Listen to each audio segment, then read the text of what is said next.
Today, our first Air Force Academy grad from Colorado Springs, Colorado. Best friends with childhood and still today, brother Jordan Eddington, Rambela Mike Reyes from San Antonio, Texas, and Taft High School is where they grew up together. In his workforce journey, did the whole busting tables thing to Six Flags, photography, chicken legs, snow cones at Six Flags. Then you head to college, Air Force Academy. And then after graduation, you do the grad assistant thing with football, similar thing here. And then you coach at the Air Force Prep School, coach the O-line there for a bit.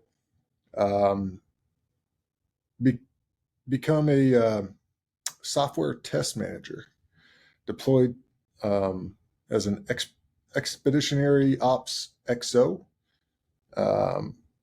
and then become an Air Force Academy assistant professor, management department, and then get out and you go coach some high school football.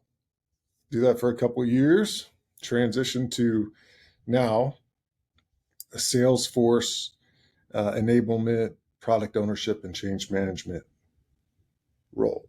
So Nick's also a stand-up comedian, comedy writer, comedy actor. That's really unique. I'd like to get into that even further later. I think there's a lot of gems there.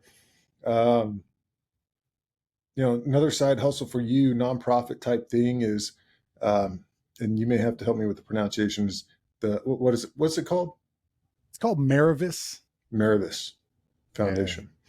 Yeah. A vet and military spouse, Salesforce education and mentorship type of deal. So that's cool. And we want to dive into that. But first, we're going to hit the memories.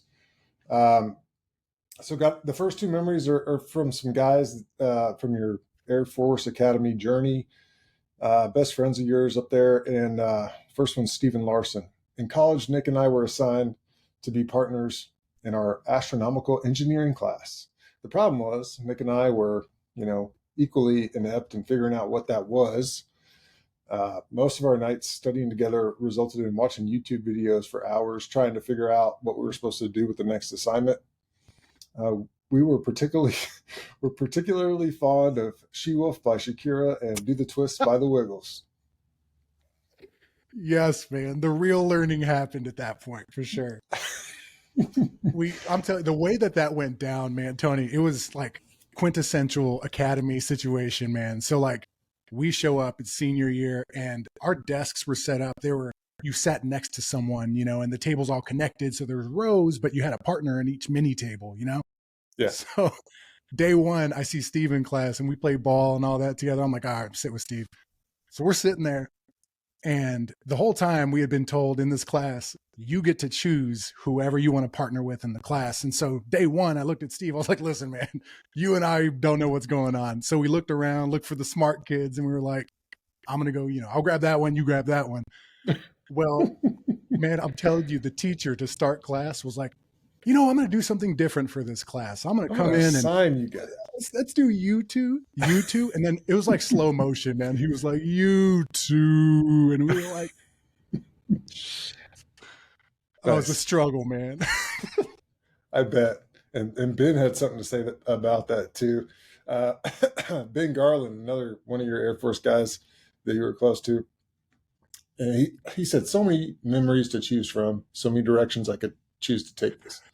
But the most consistent aspect of those memories and what occurred is how Nick made you feel. Regardless of the situation, whether you're being shot at with simulations, tear gassed, battling in unknown combat, going to Waterworld. I don't know what that is other than the movie. We'll get into it. Sounds good. Going on ops to Kansas together, being on the salt course, cadre, going to pro day together. That's cool. Mm-hmm. Nick's energy and natural charisma, without fail, always brightened my day. Nick made everyone around him feel special and feel like family. He was always so genuine, warm-hearted, and made everyone around him better. So Man, those are big words from an amazing human. That actually means a lot. That's cool, man. Thank you for sharing, and thanks for getting that nugget, man. I'm gonna Yeah, hold on to that. good. These are good things to reflect upon and keep on chugging. Um, so the next guy, I was talking to him maybe an hour ago about something totally different, and I was like, yeah, I got Nick Charles coming up. Guy's name is Matt Neshek. Because I Yeah. told I was getting you on. So like you guys like squared up against each other all the time, every single year, sophomore to senior year. Lots of respect there. That service academy lineman group is definitely a special group. But he was able to link up with you in Georgia one time a few years back, grab a beer together. Um, Another random one, picked up your helmet after you lost it on a random play. Again, lots of respect for Nick. Top of the respect list for this guy. So That's pretty cool, man.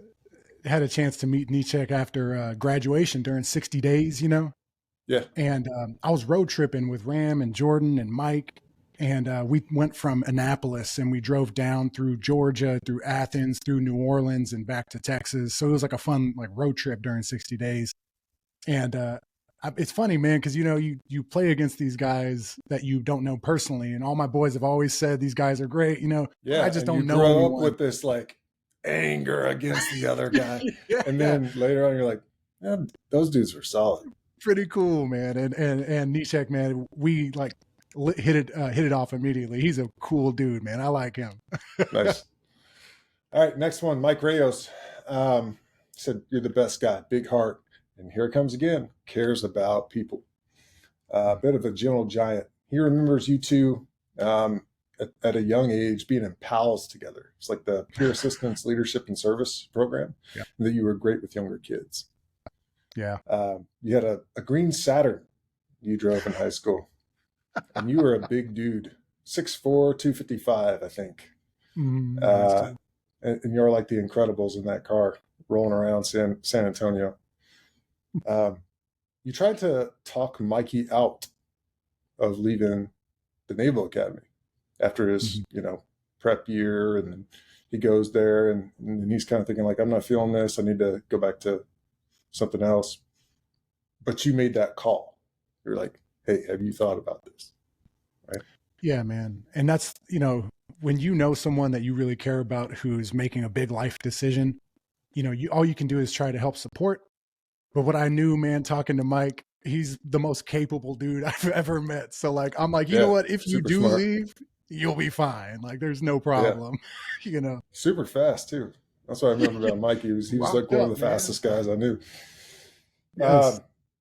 He said, one of my best friends, last one for him said, ask him about the milkshake story. Do you remember the milkshake story?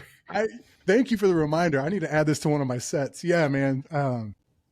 Dude, I was dating a girl. I'm not going to say any names. This is way back when. Yeah. She was kind of nuts, man. And hold on.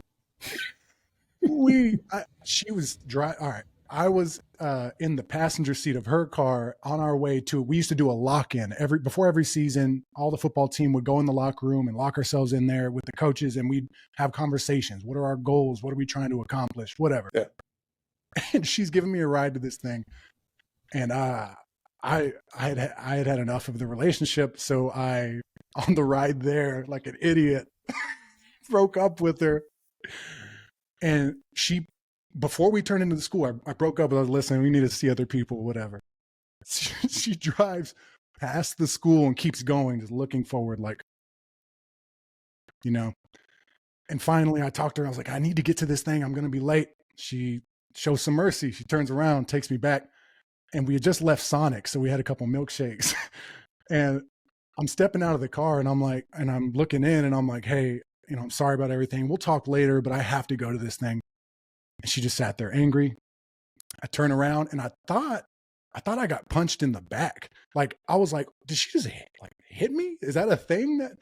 And then it got cold on my back. Wow. Then it got cold on my back, and I was like, why is my back cold?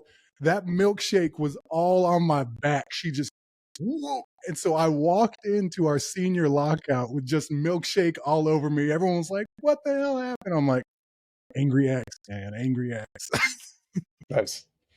Yeah. I mean, he told me a little bit about it, but hearing it from you makes it even better. So, all right, last one till we get into your story. Jordan Eddington is your bestie out of, before college till today. Actually going to a soccer game with him tonight, right? So that's cool. Yeah, that's right. That's right. How did y'all meet? Good question, man. So I had just arrived at a brand new elementary school in 4th grade, and I didn't know anyone. It was day one, and my mom, she was a single mom, and she always made it a point on picture day, which was day one, to dress nice. So I had khakis and a tucked in polo, like just a nerd, bro. You look at me and you're like, what's wrong with this kid? And I show up to recess and I'm standing in line because the only thing I knew at that time, I didn't know anybody, but I knew how to hoop, knew how to play ball because that's all I did as a kid. So I'm on the court and I'm standing there, and Jordan's the team captain for one of the teams because he's, the popular athletic kid, and he's just running up and down the court with these kids. And on that first day, he didn't know me at all. I didn't know him, but he knew that I was big, and I told him I could hoop. So the very first pick, he was like, hey, I want you on my team. And I was like, all right. So we started hooping, and then every day after that first pick, man, it was just always we played ball, and then we got to know each other's families and just became best friends, man. Nice. Cool. Yeah. Yeah, he shared the story. I think you covered it, but he also said when he made that first pick, it wasn't because he was trying to be friendly with you, but it was because of your size and athletic potential that he saw. So got to put up numbers, man. It's objective. True. All right. He said you had to think pretty hard about, was football the right route to pursue, or was it band? Because you had a college scholarship for band already. Yeah. So the way that worked came around. Yeah. So the way that worked was my family come from a very musical family. We're very like performance musicians. Wow. That's what I'm saying. Yeah. And, I played the tuba and I loved it. And I used to like write my own music with it. And my mom loved it because she was a musician. So she encouraged that part of me. And I was in our all district band in middle school. And as part of that, when you're on that band, you have a college director come and look over the band, and they do the performance. They coach you up or whatever.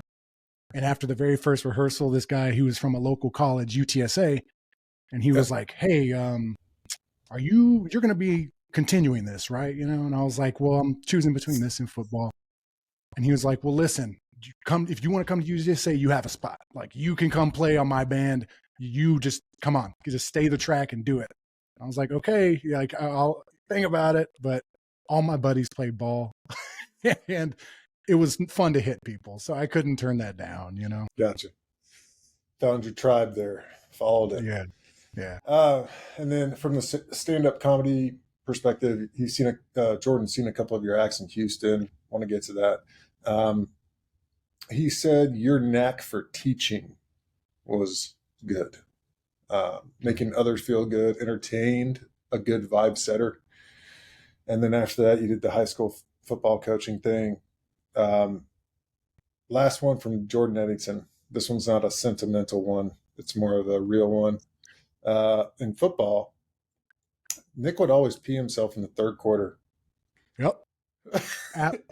Absolutely. And you know why? And we all did. Why? Sometimes we just had to figure out how to manipulate the... It's, how it is when you're superstitious. Like, there was one game where it was third quarter. It was like my sophomore year. And I wasn't playing great. Yeah. Yeah, man. And I had to pee really bad, and we were about to go out. So I was like, I'm going to do it. So I did it. And then I had the best rest of the game I've ever had. So I was like, maybe that's the key. I just have to piss myself every third quarter. So every time I would do it, man, no questions asked. Yeah. And here's the back end of that is he said, then you would tell your opponent that you just peed yourself. I I would. I would. I told the dude from UNLV, man, it was the funniest response. You know, we're about to start the quarter, and I think I was actively doing it. We were about to do the play, and we were on a TV timeout, and I was like, oh, I haven't done it yet. So I'm standing there on the field, just, you know, doing it. And I looked at the dude in front of me, the defensive tackle, and I was like, hey, guess what? And he was like, huh. I was like, I just pissed myself. And he goes, Hey, mind games. Now you're a stand-up comedian. Look at that. he goes, you nasty. Like, oh. I was like, yeah, I know. Let's go. So Nice. dumb. So that's the end of the memory section. And now it's time to hear from you. So, man, tell us your story.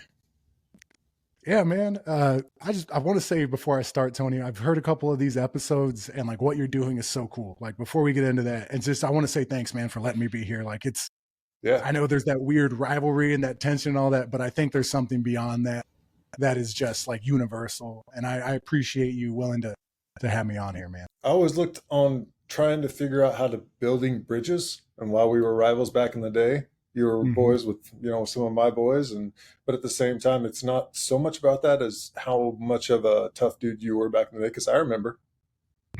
So yeah, man. And I think that really started early on. You know, you talk about the journey. I'll try to give you like my 90-second, you know, summary of what my life's been like. I was born and raised by a single mom with 3 kids. My dad was in the picture. You know, I would see him every other weekend, and he was encouraging and loving and an amazing man. But, you know, for the most part, raised by my mom in her house. And she didn't have a lot of money. She was a teacher. And so in that house, there was a lot of interesting stuff going on. There was some drugs, some violence, and some things like that I was exposed to pretty young. Not on behalf of my parents; they did the best they could, but more myself, my environment, my siblings, kind of thing. That I saw some things and was exposed early that really kind of, I think, formed the way that I view the world. And I always knew, being the youngest, I didn't want to go that path, and I had every opportunity to. I think a big part of not doing that path was linking up with Jordan in 3rd and 4th grade. And I found a guy who we hooped. We were great friends. We played video games. Like, we had so much in common, and our families were like, his family became my family. And I attribute a lot of being able to escape what my older siblings went through due to that. My brother actually spent most of his adult life in prison. And he passed away in 2011, unfortunately. And my older sister didn't graduate high school either. She's brilliant beyond measure, one of the most amazing humans ever, but just something about the circumstances and the way it all went down, it just didn't happen that way. Not that defines success. She's an amazing parent. She's an amazing sister. But you see, there's just different paths that we all kind of took. And I attribute a big part of it to my friendship with Jordan and my other friends, and with football and my coaches being positive mentors, which ultimately led me to the academy. Yeah. Cool. So after the academy, how'd that go for you? Yeah, man. Post academy was an interesting time because, you know, when you train your whole life to be a certain size and you're eating, and then you get out there and you're like, oh, I can't do this anymore. I had to learn, I think the number one thing that I had to learn was just some healthier habits around food. I struggled with that out the gate. But it was cool, man. I lost weight pretty quick. But I coached football for a year at the academy as a GA for our offensive line. And that was just a dream come true. I've always wanted to coach like the people who I looked up to as a kid. I got to do that at the college level, and that was really cool. I think what that exposed me to was like, hey, I know I love coaching, but a college coach's career can take you anywhere in the country at any year. You know, you could be in Florida one year, Washington the next, New York the next. You just don't know. Yep. And I, for one, am a little bit more of a homebody. So I was like, hey, I maybe something a little more stable. So high school made more sense to me. And that's why I ended up coaching high school after the military, was to chase that childhood dream of teaching and coaching football. Gotcha. I got to back up. I missed one. Why go to Air Force? Did you have any other options there? Yeah, I had a couple different offers. I'll be honest, man. When I used to get from Navy, Air Force, and West Point, whenever I would get that mail, I would just throw them in the trash. I was not going to the academies. Like I was like, this ain't going to happen. I'm not doing it. Yeah. And I had some other offers, University of New Mexico and University of North Texas, were the kind of the other bigger schools that had offers from, and then some 1AA Bigger and than Ivy. the academy, but smallest of all the others. Exactly. Yeah. And then the Ivy League thing going on. But really what sold me, man, it was my mom. She told me, she was like, hey, I know you don't want to go to the academy, but they're offering you a free trip to Colorado. You should just go explore Colorado. You get it all paid for. And I was like, all right. So I went. You had the Navy option. Well, that late in the game, and I think it was after, what was that? What was his name? Was it O'Rourke? Yeah. Was the guy? Danny O. Yeah, Danny O. I think when he was recruiting Ram and Jordan and Mike and those guys, it was almost starting to become like this package deal. You know, I don't know if they were actively looking at me and being like, Nick, yes. But Air Force I knew was. They were actually the first team that ever came to a practice that was calling me. So good recruiting strategy out of Air Force. Yeah, that's part of it. And the other part with Navy, and part of the reason, even though I could have gone to Navy, that I didn't, is kind of funny. I hate big natural bodies of water. I got you.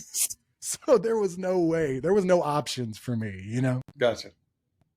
That was my one question there. So why'd you get out of the Air Force? Why not stay in? So that happened in 2016. And in 2013, I reconnected with my wife, Katie. And we went to high school together. So Jordan, Mike, and Ram, they all know her. We were friends for years and years. And then we reconnected in 2013. And when we connected, she lived in Dallas and I lived in Colorado Springs. And I told her, I knew right away. I was like, this is my person and this is who I'm going to be with. I got you. So I told her, I was like, hey, come move to Colorado, drop what you're doing, come on out, and whatever your dream is, like, go chase it. And for her, she always wanted to get into medical device sales, good place to be. Oh, she loves it. And she came out and for about 6-7 months was just on the hunt, networking, working her tail off, trying to meet people. And then she got her foot in the door right around the time I could have re-upped to my next assignment. So she got her option and her offer was to Austin, Texas. Boom. And we were like, I always wanted to coach, and Texas, it's a great place to be. And she's like, yeah, let's do it. Nice. I was from right outside of Austin, but my entire family growing up, like Christmas, Thanksgiving was always in San Antonio. So oh, nice. I know both areas a little bit. Gotcha. So you get out of the military, you get into high school coaching, you do that for a couple of years. From the high school coaching experience, what are the key takeaways from that for you? Oh man. I think one thing that I think I was pleasantly surprised by was that I think it's easy for us sometimes to put a veil of like, we make a lot of assumptions about people based on their age, right? Like younger kids, we think a certain way about them. We think that they view the world and operate differently than we did. I think what I learned from high school coaching is that, man, these guys are a lot like we were when we were in high school. Very different circumstances. Right? Yeah, man, different technology and different, but still essentially the same people. So it was easy for me, I felt like, to connect with these kids because I got it, man. I've been there. I know what that's like. And there was a cool connection with those kids that I really enjoyed about coaching. I think that's one. And then the other is, as a coach in high school, especially in Texas, you know, that's a full-time gig. It is 7 days a week for, oh man, it's half of the year. And even your summers, you know, you're supposed to get off as a teacher. It's like, no, man, you're not getting paid crap. So you got to go work this extra camp to try to make a couple $100 bucks. Texas high school football, baby. Through and through, baby. Ain't California, Neshek. That's right. I'm telling you, when I was in Colorado, I was talking to some high school coaches from there about what they do. And some of them were like, oh yeah, I just show up after school to practice and then I help get these kids through their drills and then I'm back home for dinner. And what? It's Yeah, crazy. It's so different. definitely a service industry for sure. So long hours, and then you change over to Salesforce. Hmm. How's the Salesforce gig going?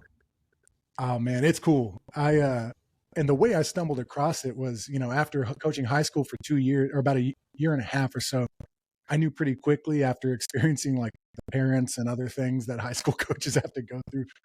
I was like, this isn't my long term. I thought it would be, but it's not.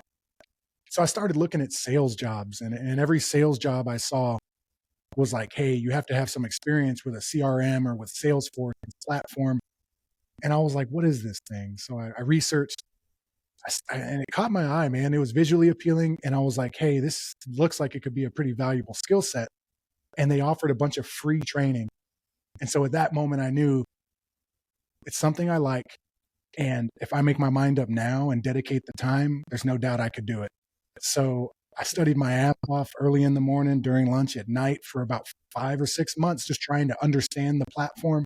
No job yet, nothing like that, just out networking with people, trying to see what it would be like. And by June of that year, I got my first job at a bank here in Texas that was like, yeah, man, come on.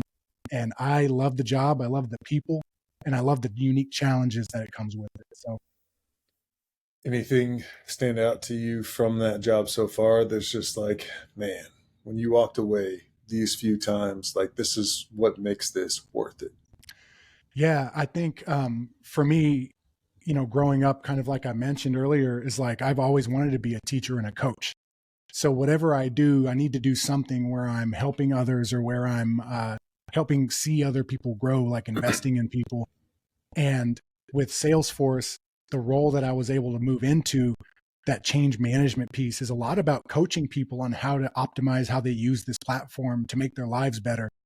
So like as a salesperson, you got to find certain information to go execute and go win. And if you can't find that stuff, it's just a bear. So how can I make that person's life easier so that they can go win? And that's what it is, and I get to coach people through that and how to use the tool, which I really enjoy. Gotcha. Good stuff. Um, on your journey, have you found a good mentor that pops out as one of your best? Yeah. Yeah, man. So when I was first making the transition from high school coaching into Salesforce, and I didn't know what job I was really going to look at, Eric Charsky was a guy that I met on LinkedIn. I actually applied for a job at his company and he denied. And he hit me up and was like, hey, man, you're a vet. And he was like, your resume has nothing but military stuff on it. And he was like, I'm a vet too. Let's go grab some drinks and let's talk about what you're trying to accomplish. So I just met with this dude and we became immediate friends, and he became a mentor to me. And even today, he's someone that if I'm struggling, even in my personal life or professional, I can go to him and he's just quick to respond. He genuinely cares. I think he was man, he was special ops, but he like got in, got hurt, got out, then came, I don't know, but his story is like crazy. But just an amazing dude, and someone that I Yeah. call a really close friend and mentor. Awesome. Sounds like a story of service continues. That's what Yeah, it sounds like. That's good. that's right. That's good stuff. Comedy. Let's get into comedy. So nowadays you're doing some comedy on the side. How's that Yeah, going? man. Tell us more about the comedy thing. Yeah, dude. My journey into starting comedy is actually pretty crazy. So I've since we're out there and it's a podcast, let's do it. I've struggled with some mental health issues over the years, man. And in the January of 2022, I was at a real low point personally with where I was in my life, just the way, just I can't even put it into words. Um, and I had been for a long time, Tony. I've been capturing funny things, funny shit that I thought was cool. I would put in my phone to reread later and just kind of chuckle. Like I'm like, I that's do pretty that good. stuff all the time too. I'm like, I'm gonna That's need how this at some point. that's I'll how it pull it back started. out later. Yeah. And I'm telling you. And one night, it was like a Monday night heading into a Tuesday. I couldn't sleep. So I was laying in bed wide awake, just like trying to get my mind off of stuff. And I organized some notes into what you would call a set. And I was like, and I talked myself through it, and it was 5 minutes. And so I looked online. I was like, fuck it. Do they have any open mics? What does that look like? And I found one in San Antonio, and I showed up that next night, never having done it, didn't really plan to do it other than that night before.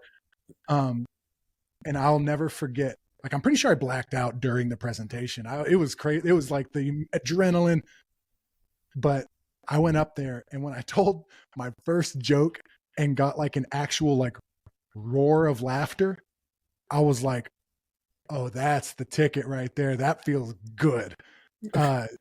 So I've been just chasing that, man. So like, that's really the goal, is like getting other people to step away from whatever they're going through and experience joy and laughter. So like, however I can do that, I'm trying new ways and of trying to figure that out.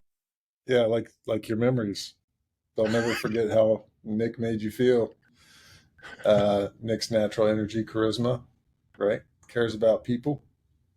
It's funny how that works out. It always ties in. So cool. That's your first set. How do you come up with your content? Like, because I always try and, when I think about this podcast, I think about, all right, how can I mix it up a little bit? Or, I don't want it to be the same thing every single time. How do you come up with what you're gonna, say? Yeah, it's a good question. So really where that journey started was, initially it came from just those random thoughts that I had and that I was logging in my phone, right? But then the more I looked into it, the more I'm like learning about what is this art form of actually telling a good joke look like, a good joke structure, like what does that look like? Because there is some kind of science behind telling a good joke. It's when you make something as concise as possible, you rearrange your words in a certain way to where you end on a trigger that will immediately cause some kind of laughter because it's unexpected. So you really are thoughtful. You have a concept of something that's funny. How do I take that concept, put it on paper, and rearrange it in a way that will get the biggest laugh? And so I iterated on this, man. For months and months and months, and even now still, I'll wake up a couple hours before work and I just go on my laptop and I write. And I write jokes, and I'm researching news because I love to write jokes about news, kind of like Jimmy Fallon style. Yeah. And I'm writing satire. Because it resonates because the population is looking at it. And so just got to figure out how to put the right spin on it. Yeah, man, put the right spin on it. And then the best part, really what it comes down to, is can you execute when you're up there? Because you could practice like an all-star, but on game day, if you don't show up, got to do the work. Yeah, it comes with prep, man. And so I did that for months and months. And now, as of like January, I kind of made my mind up that I was like, you know what? I'm going to start going to more open mics, getting out there, stretching myself to try new material. And it's been such a journey, dude. You go to one spot, tell a joke, it could bomb. You turn around, tell that joke at another place, it's the most unpredictable. You talked about in the beginning. Environment. It is, man. Like, environment really is important. It is. Right? Know your audience. It's an energy. Mm-hmm. Yeah, for sure. So that's where I'm at right now, man, is I'm hitting a bunch of open mics, trying new material. I've kind of got, my goal is to have a solid, tight 5-minute set with my best jokes that are in the best kind of flow, so that if you get an opportunity and if someone says, hey, we've got an opening, come pop in and we need a comedian, you can be like, I got exactly something for you. And I got my cliff notes. They're ready to go. Yep. Nice. Good stuff. All right. What's your current biggest struggle today? Something you're working through? Ooh, that's a great question. Biggest struggle today. Man, I think with a lot of us, but me for sure, is time management, because we only have so many hours in the day and you have so many conflicting priorities, man. You've got family and work and comedy for me. And I've got friends and family in other cities that I'm just like, with 24 hours, what can I do? I've always been someone where I'm like, I don't want to look back and go, oh man, I wish I would have, or I, coulda, woulda. So I try to optimize everything. And so I'm personally, I think where I struggle is I'm really hard on myself if I don't accomplish all the things I set out to do within the time frame I expected. So I think it's about giving myself a little more grace with that and being realistic with just the way we are today, you know? Yeah, for sure. I think what you're struggling with is definitely something that a lot of people are, no doubt about it. I would say 100% of all people. Um, so that's what you got to do, find grace and, you know, focus on what's important, right? Um, so for you, when you walk into a room and you give a speech, non-comedy speech, Mhm. maybe it's a classroom, a coaching environment, and said in a brand new setting, and say, "Hey, this is who I am. Who is Nick Charles?" What are you going to tell them? These are the people that will probably, follow you based off of the context. So you had a brand new job tomorrow. Hey, this is my new team. Yep. Who do you walk in and say who you are?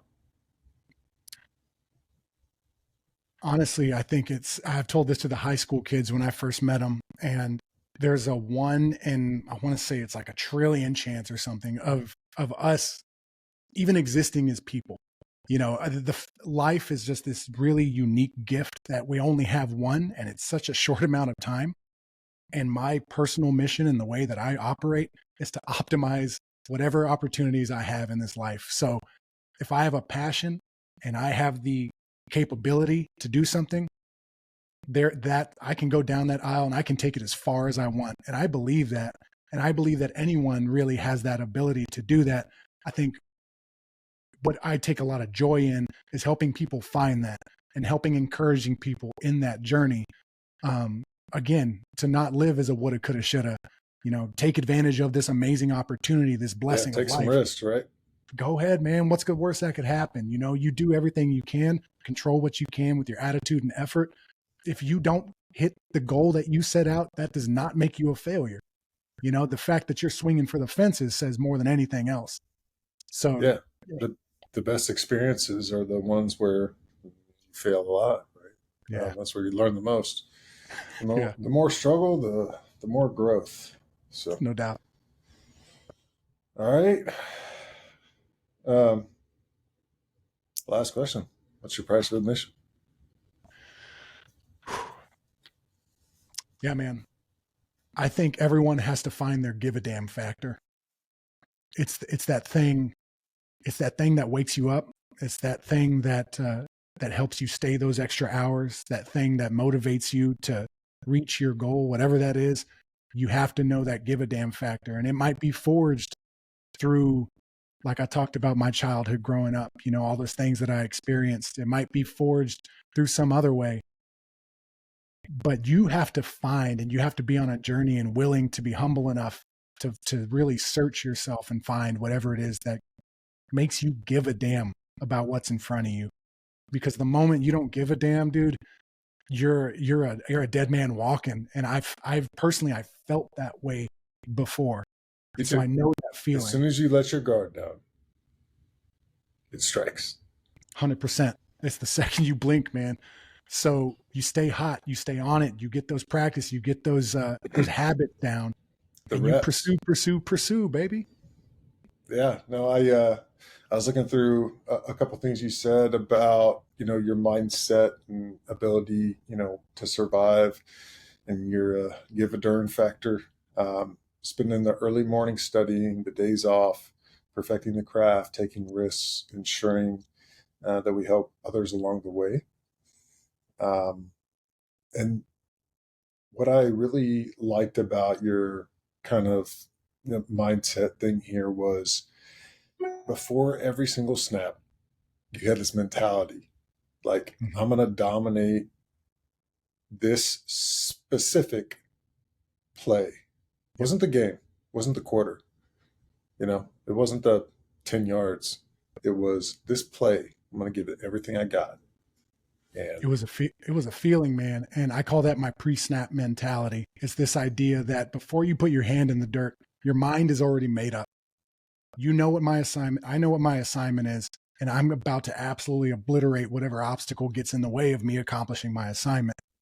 Did that happen all the time? No.